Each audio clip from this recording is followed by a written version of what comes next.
Hello everyone and good evening to all. तो आज की इस वीडियो में हम जो है हुमायूं को पढ़ेंगे, यानी कि हुमायूं को समझेंगे। साम्राज्य कैसा था, कहाँ कहाँ तक फैला हुआ था और एट द एंड इसकी कहानी एंड कैसे होती है। हम मुगल वंश को पढ़ रहे हैं, इससे पहले हमने बाबर को भी कंप्लीट कर लिया और बाकी ज़्यादा नहीं बोलूँगा, प्लेलिस्ट चेक कर लीजिए। बहुत कुछ डेटा यहाँ पे है जो बहुत ज़्यादा यूज़फुल है।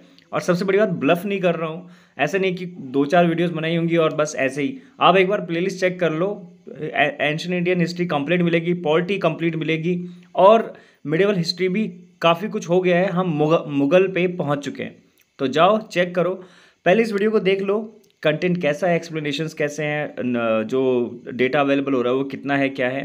उसके बाद सब्सक्राइब कर लेना चैनल को अगर आपको लगता है कि यूज़फुल है, नहीं तो कोई बात नहीं यार, ठीक है। और मेहनत करूँगा, कमेंट करके बता देना है, कोई चीज़ रह जाती है मैं और ज़्यादा इम्प्रूव करता रहूँगा। तो चलिए आगे बढ़ते हैं। हुमायूं, ठीक है। देखो, मुगल साम्राज्य का दूसरा शासक था हुमायूं, 1530 से 1540 ईस्वी और 1555 से 1556 ईस्वी। अब दो यहाँ पे जो ईयर लिखे गए, एक्चुअली बुक में आपको कुछ ऐसे ही देखने को मिलता है। 1530 और 40 इसका इनिशियल फेज है और 1555 से 1556 इसका एंडिंग फेज है। तो चलिए आगे बढ़ते हैं। प्रारंभिक जीवन और राज्याभिषेक को समझते हैं। सबसे पहले देखो, नसीरुद्दीन मोहम्मद हुमायूं इसका पूरा नाम था। हो सकता है सवाल आ जाए कहीं पे कि निम्नलिखित में से बताइए कि क्या हुमायूं का पूरा नाम क्या था। वहाँ पे नसीरुद्दीन हो जाएगा, नसीरुद्दीन शाह लिखा हुआ आ सकता है, ठीक है, मोहम्मद लिखा हुआ आ सकता है, नसीरुद्दीन हुमायूं मोहम्मद या मोहम्मद हुमायूं लिखा हुआ आ जाए। तो ऐसे करके चीज़ों को याद रखना। जन्म, अगर जन्म की बात करें तो 6 मार्च 1508 को काबुल में इसका जन्म हुआ था। पिता की बात करें तो जहीरुद्दीन मोहम्मद बाबर मुगल साम्राज्य के संस्थापक थे। हुमायूं की माता का नाम जो है महम बेगम था और बाबर के जो पुत्र थे हुमायूं में सबसे बड़े थे। बाकी जो 3 थे वो कामरान, अस्करी और हिंदाल, ठीक है। आगे बढ़ते हैं। उत्तराधिकार और राज्याभिषेक की अगर बात करें तो प्रारंभिक जो था इसका, देखो, 12 वर्ष की आयु में बादशाह का सूबेदार नियुक्त किया गया था और गद्दी पर जब बैठा था तो 26 दिसंबर 1530 को बैठा। बाबर की मृत्यु के बाद हुमायूं 23 वर्ष की आयु में आगरा में गद्दी पर बैठा था। बात करते हैं इसके साम्राज्य विभाजन की। बाबर की इच्छा के अनुसार हुमायूं ने अपने भाइयों में साम्राज्य का विभाजन कर दिया था। कामरान को उसने जो है काबुल और कांधार दे दिया था और बाद में पंजाब पर भी जो है कामरान ने अधिकार कर दिया। अस्करी ने जो है संभल क्षेत्र को रखा था और हिंदाल ने जो है अलवर मेवात को।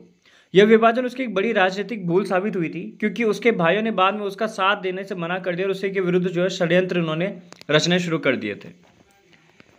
अब हुमायूं के सामने जो चुनौतियां थी वो देखो क्या था। भाइयों का असहयोग था, तीनों भाई जो है उसके खिलाफ ही थे, ठीक है। असहयोग था एक तरह से, मतलब अयोग्य बोल सकते हैं उसके लिए, जिन्होंने कभी उसको साथ नहीं दिया, उसके मतलब रास्ते में से समस्याएं खड़ी करी उन्होंने। अफगान शक्ति का उदय अगर बात करें, शेर खां, बाद में शेर शाह सूरी के नाम से ये काफ़ी फेमस होते हैं, ठीक है। इनके बारे में भी बताऊंगा अभी इसी में, क्योंकि इसका भी बहुत ज़्यादा इंपॉर्टेंट रोल हो जाता है हुमायूं के जीवन में, ठीक है। अफगान शक्ति तेज़ी से बढ़ रही थी इसकी तरफ, ठीक है। शेर शाह सूरी जो है, गुजरात के शासक बहादुर शाह भी अपनी शक्ति बढ़ा रहे थे। और आर्थिक संकट की बात करें तो बाबर के लगातार युद्धों के कारण राजकोष खाली हो चुका था। खैर वो मेन रीज़न तो उसके भाइयों में जो बंटवारा हो गया था वो उसकी वजह से भी, क्योंकि इसके हाथ कुछ आया नहीं था वैसे देखा जाए तो। बात करें हुमायूं के प्रमुख अभियान और शेर शाह सूरी से संघर्ष की कहानी, तो देखो, प्रमुख प्रारंभिक अभियान थे इसकी 1531 से 1534 के। कलिंजर अभियान जो है 1531 में चंदेल शासक प्रताप रुद्रदेव पर आक्रमण किया था इसने और संधि करके फिर वापस लौट आया था। दोहरिया का युद्ध हुआ था इसका 1532 में, अफगान शासक महमूद लोदी को इसने पराजित किया था। और चुनार का पहला घेरा भी इसने किया था, यानी चुनार का प्रथम युद्ध था जो 1532 में। शेर खां के किले का घेराव किया था, लेकिन बाद में शेर खां के बेटे कुतुब खां से इसने घेरा हटा दिया। फिर अगर बात करें तो बहादुर शाह से संघर्ष भी होता है इसका 1535 में। गुजरात के शासक बहादुर शाह को मंदसौर के युद्ध में पराजित किया था इसने।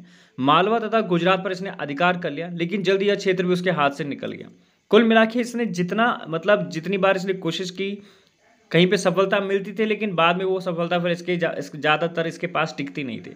कई लोग कहते हैं कि हुमायूं एक अभागा शहजादा था। कहा भी जाता है कि हुमायूं का मतलब ही जो है अभागा शहजादा है, जिसका कोई भाग ही नहीं है।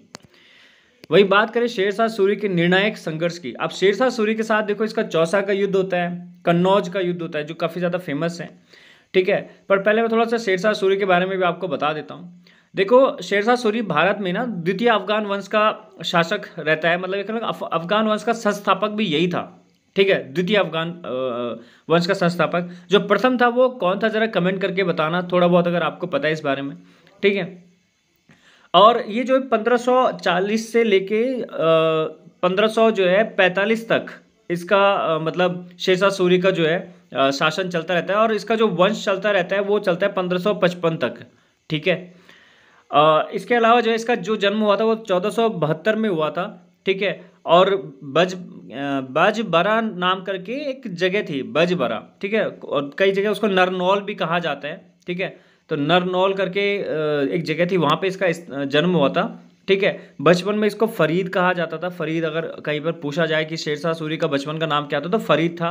ठीक है, और इसके पिता का नाम अगर इन केस पूछ दिया जाए तो हसन याद रखिएगा, हसन हसन। ठीक है, कि कई बार जो है इसका जिक्र जो है बाबर के साथ भी मिलता है कि बाबर की तरफ से इसने जो है युद्ध किया था। ठीक है, जो शायद चंदेरी, शायद नहीं कंफर्म बता रहा हूँ, चंदेरी का युद्ध हुआ था एक।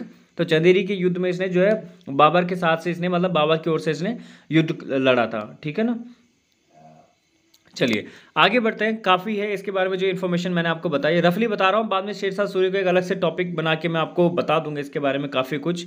ठीक है, ग्रांड ट्रंक रोड आपको पता होगा। ठीक है, वो भी इसी ने निर्माण करवाई थी।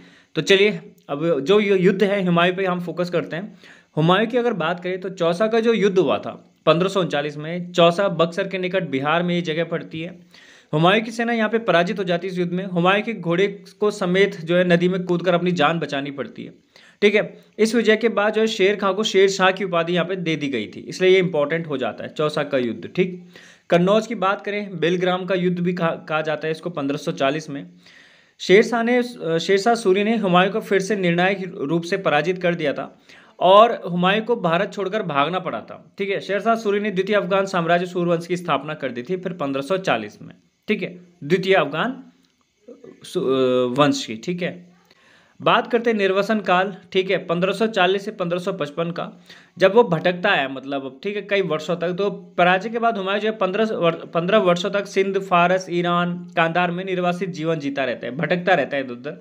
सिंध में निर्वासन के दौरान जो है 1541 में उसने अपने भाई हिंदाल के आध्यात्मिक गुरु की पुत्री हमीदा बानो बेगम से उसने निकाह कर लिया था। ठीक है, फिर हमीदा बानो बेगम से जो है अकबर का जन्म होता है 1542 में अमरकोट सिंध में।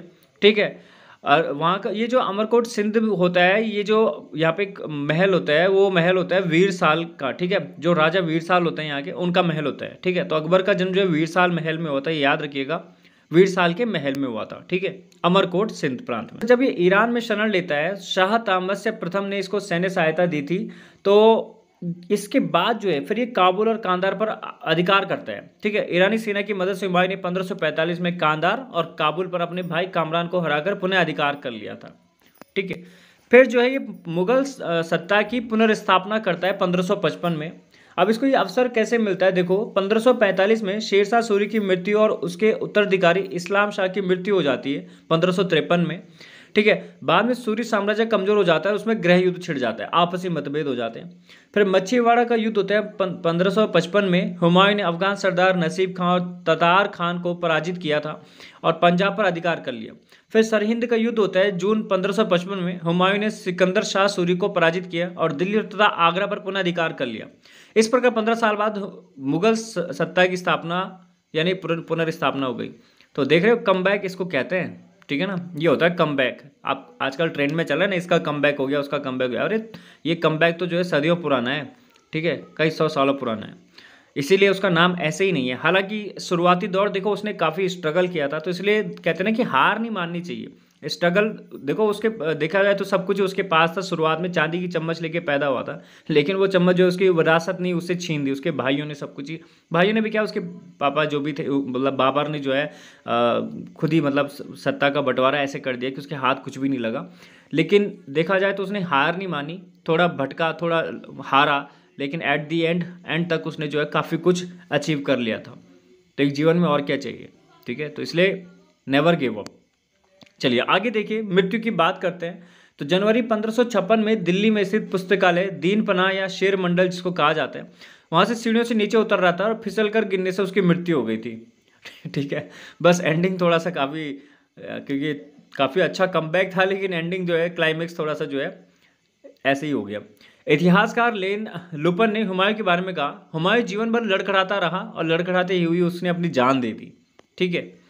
हुमायूं के व्यक्तित्व, जीवन और स्थापत्य की अगर बात करें, मानव स्वभाव की बात करें, वह एक विद्वान था, उदार और सभ्य व्यक्ति था, लेकिन एक शासक के रूप में वह निर्णय लेने में कमजोर रहा और अत्यधिक विलासी भी था।